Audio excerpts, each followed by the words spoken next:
everyone, I'm Vic. I'm Nick. And we are NV Board Gaming. And today we're looking at Pulsar 2849. This is a game designed by Vladimir Suki, and it is for 2 to 4 players. Nick is going to go through how you play, and then we're going to give our review. I'll also add that it was published by Czech Games Edition. Hey everyone, welcome to the table. We're set up here as usual for a 2-player game. This time it is going to be Pulsar 2849. I am not, as usual, giving a complete rules explanation. I just want to make sure you have a grasp of what you're basically doing on your turns, how this game plays a little bit. So let's get started. First thing we're going to do, the first player is going to go ahead and roll all these dice, except for the red one. We don't need that one just yet. So in a 2-player game, you get 7 dice. Roll these up, and we're going to put them in these quadrants up top. And this is a pretty spanning game, so I'm not showing you every single thing. There's boards that come out here, the boards that stretch out there. Just to give you a decent view of the board, I cannot pan out that far. So I am just putting these where they belong here, and the numbers written on the board up there. And then we're going to find the median. The median in the 7 dice is going to be the middle dice, which is actually going to be right there. So it's a 3. And then to find where this marker goes, we have it at 3 right now. We're going to cover this with our hand and see what has more, left or right. In this case, we have 3 to our right and 1 to our left. So we're going to move this 1 over to the right. So it's going to be in between the 3 and the 4. This matters because when we draft our dice, it'll influence this, which we'll go over soon. So we now get to draft our dice in turn order. This is a dice placement game, so all your actions, it matters which dice you draft to do what actions. So if a player took a 3, they are 1 spot to the left of that marker, so they can move, if it's the green player, they can move one of their green markers of these 4 to the left. The top track influences turn order, and the bottom track influences who's going to have, and this is the wrong side actually, this is the 4-player side, but it's going to look similar. It's just that these engineering cubes are a little different, and it shows a 9 there. It should be a 7. I'm not going to flip it over because I already explained. It's going to be 7 dice we get, and engineering cubes, you'll get 2 and 1 instead of 3, 2 and 1. So the top track is turn order, and the bottom track is for engineering cubes at the end of the round. So if I take this 3, I can move over this, knock them all down. I can move over one of my green right there. And let me stack those back up. I'm knock over the other ones too if I'm not careful. And red is going there, all right. So I can move over one of those, and I did. And conversely, if you take a better value die, you're moving right. But you want to move left in this game, better actions over here, and you actually lose points per round if you're too far to the right on one of those tracks. So we're going to go back and forth drafting, and then we're going to do actions. So the actions we can do in this game, there's a ton of them. You can go ahead and get one of these, and this is saying what dice you would need. So if you really wanted this, you would draft a 5 dice in order to take it and use that 5. In this case, you would straight away get 3 victory points, and you would have an ongoing ability. So when you pay for it, you're actually going to flip it so it doesn't show the thing that you get right away. It instead shows what you get every production. So you can trade a engineering cube for 3 VP every production if you would like. And you also have some symbols here. This, if you connect these transmitters, you're going to get a bonus die right here, and it will be whatever value that you connect. So there are some blank 1s, 2s, and 3s. So whatever you connect to there is what die value you will get as a bonus die to do a free action. Alternatively, if you didn't want to grab any of these down here, you can do actions here. But you can only go as far as the round marker. So we have a round marker right here showing what round we're in. We're in round 1. So these actions are available to us. If you place a 1, a 3, or a 5. And these will change. These will change every game you play. This is not a static thing. These are 3 pieces that just collapse in, and you can interchange them as you go. They're double-sided as well. The victory points for going to those, and you get, which is 0, and you'll get a bonus. So it could be, and it has a symbol. It will say if it's an anytime action, if it's a one-time action, or it is something on production, let's say, or an end game trigger. An end game points that you get. It will say that on there. But you can assign a die to do this type of action. You can also assign dice up here to get dice modifiers.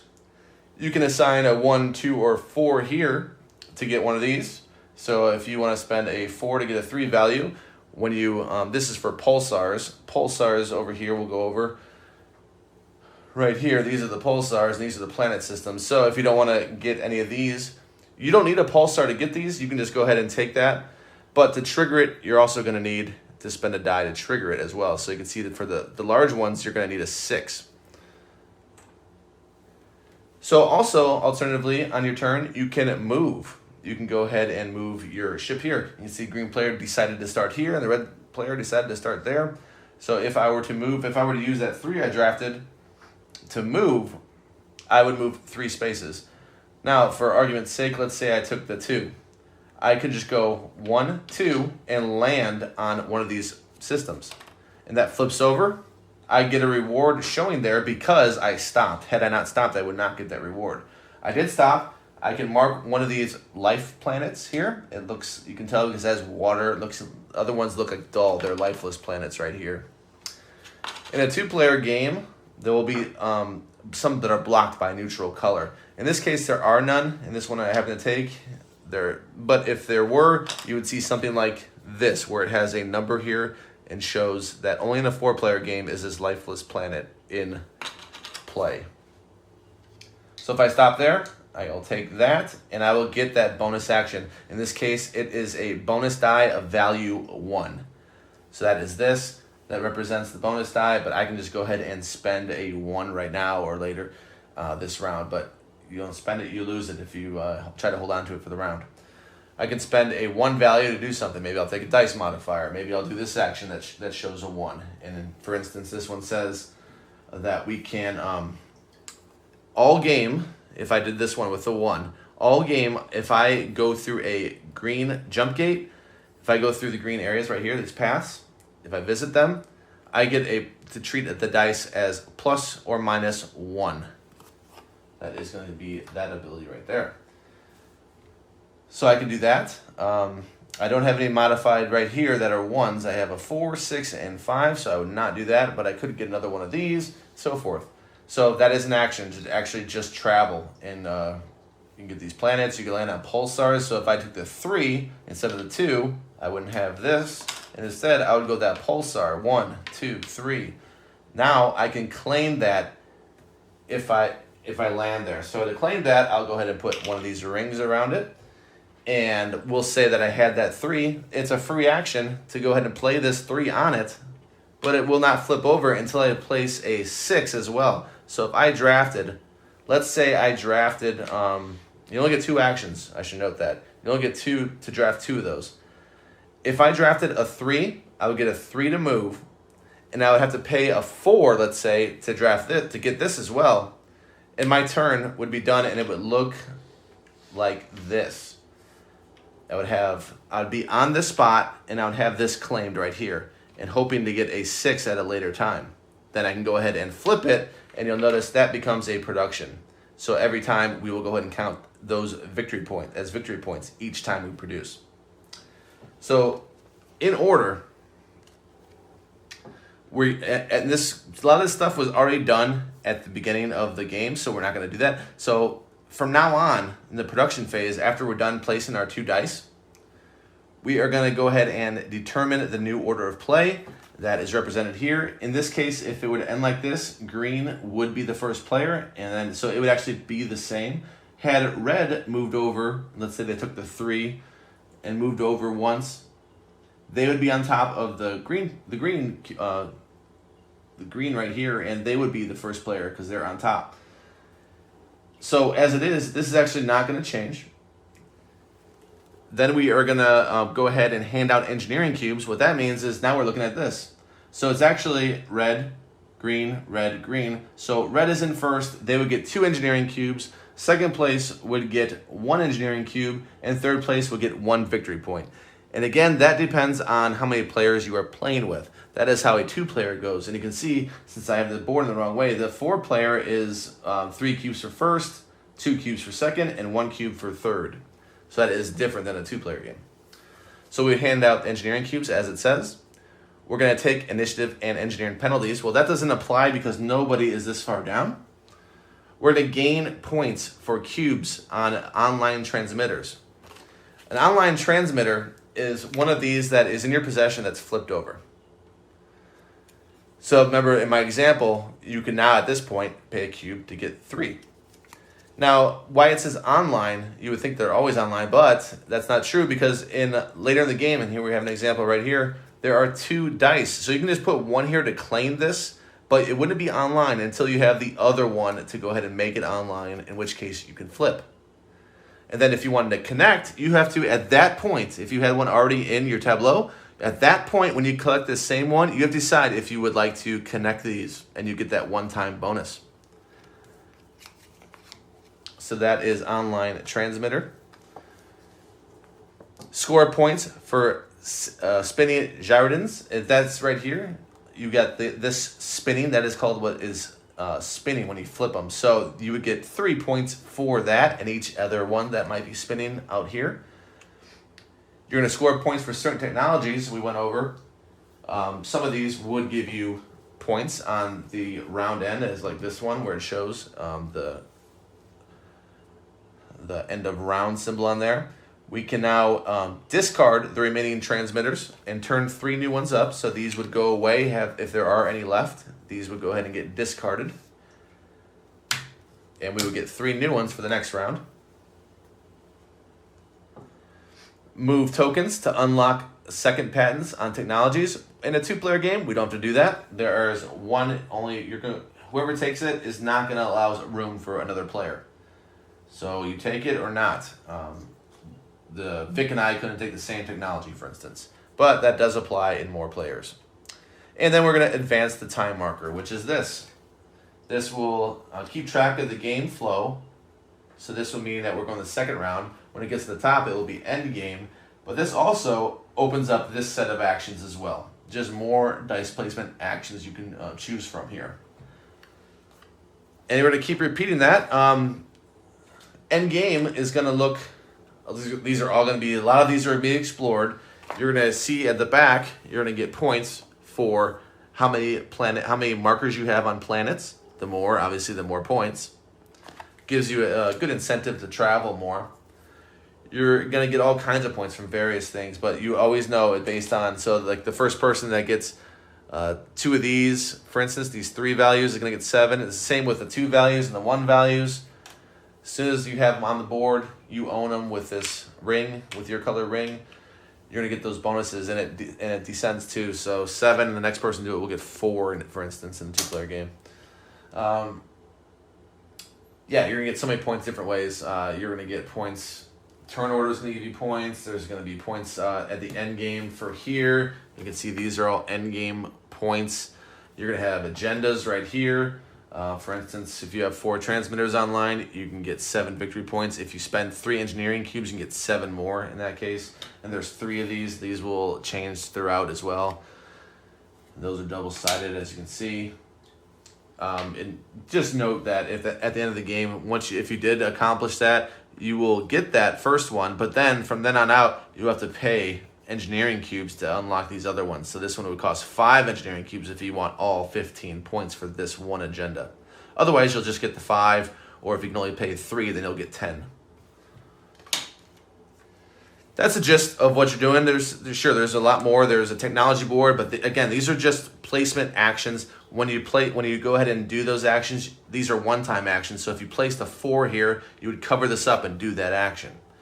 And yeah, that's the gist of what you're doing. You're doing dice placements to do various actions to get victory points. And you're going to score a lot of victory points in this game. But that is how you play, and Vic and I are going to tell you what we think of the game. All right, we're back with our review of Pulsar 2849. And I always look at the box because there's 4 digits there, and I don't know what's what. I just know it's 2 and something. So 2849, a dice placement game, and we have a couple coming up that we're doing dice placement. I'm not always the biggest fan of dice placement. It's pretty hit or miss for me. I do love Coimbra, for instance.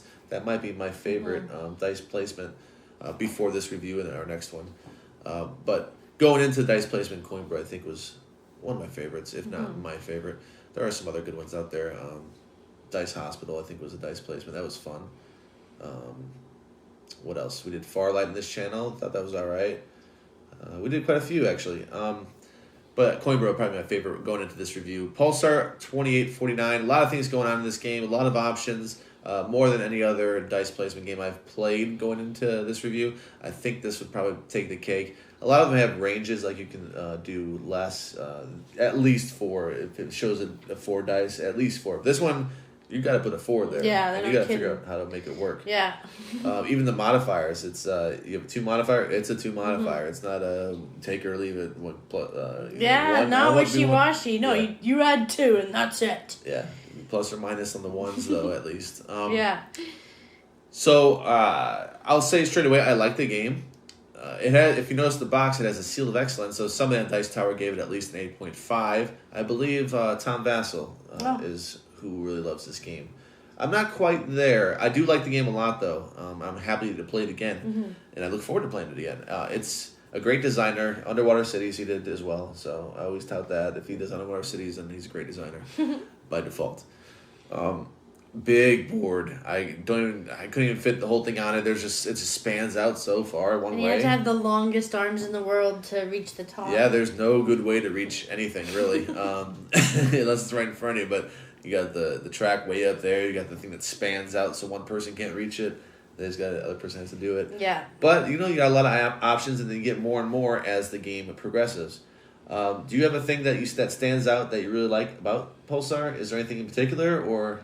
I like that you can use the dice with the energy cubes, the engineering cubes, to use a dice again, and kind of you're really trying to max out your actions. Like you're hoping that you don't get stuck just doing 2 actions with dice, and that you're able to do more stuff. Yeah. So for me, I like that. I like that there's always a way to try, because 2 dice, man. Yeah, that is pretty rough. Yeah, it's like, I want more, just one. Yeah, then the game would last even longer. Yeah, though. Yeah. It's true. Yeah, you're feeling it out. I guess you can plan on doing that if you have an engine that gives you a lot of cubes. Mm-hmm. That's what I had. Yeah. Yeah. So on your their transmitters, your online transmitters, or whatever they call them. That's there. You would get maybe that benefit. Maybe you would look for something that gives you that benefit to get more cubes, or to trade cubes for VP if that's your strategy. Different strategies you can take. Just more to that point, you can even adjust the track that gives you 2. If you're a 2-player game and you're on top of that track, then you can get 2 free ones that way. Possibly 3 if you're in second place as well. And messing with the tracks adds a lot to me to the game, because you have to think about what you're going to end up giving up, and what can you make that up in terms of the cubes, and then being out of position for making choices as well in drafting dice. Yeah, and I really like the dice drafting. There's a tension there. It's like, man, I hope they don't take that number. Yeah. You really want, because if there's just one of that number, and you really needed that number to maybe spin one of those gyrodomes or whatever they call them. Yeah. Whatever they're called. We just call them gyros. Gyros. Yeah. So there's a particular number that you need, and if your opponent takes it, maybe they know you need it too. They might just go ahead and hate draft it and say, you know what, mine. And you're going to need modifiers, or you're going to do something else. You're going to have to acquire that somehow. So I do like the tension that is there when you draft those dice. That might even be my favorite part of the game. What did you like the least? The least is the iconography on the spanning boards. So if Vic had it all on her side, and out of I don't want to technology track. Yeah, I don't want to keep referencing that to learn it, especially in our first couple games. Where I have no idea what that means. We have to reference this book, which is nice that they have a separate book for those technologies. Mm-hmm. But a lot of iconography, those don't necessarily mean a whole bunch. At first, especially, it doesn't mean anything. It says what? So I have to read it. Everything gets unlocked per round, so I have to read new things every round. I don't like that too much. What about you? Yeah, I would agree with the same thing, and how easy it is to knock off the Oh track. my gosh.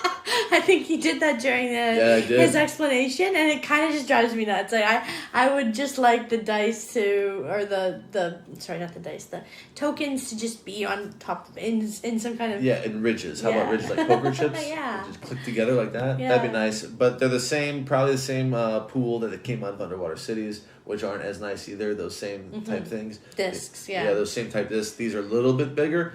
but they're still just as slippery, if not even worse somehow. Yeah, that's the only thing. But in terms of the game, what's your score? My score is What do you a got, Nick? positive 1. It's an 8-3. Oh. Yeah, I would happily play this one again. I Yeah. would recommend this one, but the board doesn't look that good. It's something about the board, and our buddy Penny pointed that out, that it did not appeal to him either. I had the same feeling when I was kind of putting this game off. I didn't buy it when it was the first hotness. Waited, get on sale. Yeah. I heard a lot of good things. And it lived up. I would say it lived up to that. I enjoyed it, and I think some people will actually really love it. If you love the space theme and you don't mind the look, you like all the actions, you like dice placement, then this would be a home run for you if you did all those, of course. Yeah. What do you got? Well, I really like the theme. I like the space theme. I like moving around the ship. I like the little ship tokens. Those are kind of cute. Moving them around, and the fact that you can get those gyros even before you have a pulsar. Gyros. Yeah. Good old Euros. It's nice that you can have those ready to go, and Yeah. different ways of getting one. Like, Yeah. you can add one, and then I had an ability that, like, as I pass through them, you can claim that. So I like that. I like that there's so many different ways to score, and I had a lot of fun playing the game. So my score is an 8.6. Oh, very nice. So very close to Nick, in line with Tom Bassel, I suppose, if Nick Yeah, has that probably. right, or BGG or whatever. Yeah. I don't know, I just found that out when he was saying that in the video. But yeah, I scored high. I recommend the game. I had a lot of fun. At first look of it, I agree, Nick, it's not that beautiful of a game. Right. And you think this might be a little dry, or... Like Beyond the Sun or something. Yeah, The same kind very- of look where it's like, I'm not sure if I'm like this. Yeah. Type, Yeah, but had a lot of fun playing it and enjoyed it. We played it at only 2 players, so we haven't played it at anything more than that. Do we have plans to play it with more than... I would, but I wouldn't know who to bring it out. Maybe Andrew and Sam. Maybe. Yeah. Maybe. Well, thank you so much for joining us. We hope you enjoyed this video. If you did, please give us a thumbs up and subscribe to our channel for more great content. We'll see you next time. Goodbye. Bye.